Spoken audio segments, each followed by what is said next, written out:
Aceh hari ini menuju ke informasi selanjutnya menjelang akhir tahun 2024. Harga kebutuhan pokok di Aceh Jaya, terutama telur ayam dan cabai merah, mengalami kenaikan yang signifikan. Lonjakan harga barang yang terjadi sejak beberapa minggu terakhir memicu keresahan di kalangan pedagang dan masyarakat setempat. Memasuki tahun 2025, harga barang sembako di sejumlah pasar Aceh Jaya mengalami kenaikan. Barang kebutuhan dapur yang saat ini meroket terjadi pada harga telur dan cabai merah. Selain dua harga barang tersebut, peningkatan juga terjadi pada harga bawang merah, kemiri, dan beras. Kenaikan tersebut sudah terjadi sejak beberapa minggu terakhir. Berdasarkan laporan dari pihak pedagang, harga telur ayam melonjak menjadi Rp58.000 per papannya.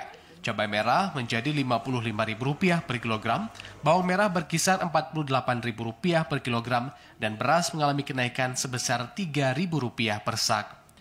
Salah seorang pedagang Popon mengatakan, berbagai barang kebutuhan pokok mengalami peningkatan selama Natal dan Tahun Baru.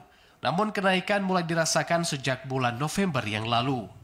Menurutnya, meskipun ada terjadi peningkatan harga, namun untuk pasokan barang masih normal dan lancar, sehingga masyarakat tidak perlu khawatir terhadap kekurangan barang selama Natal dan Tahun Baru.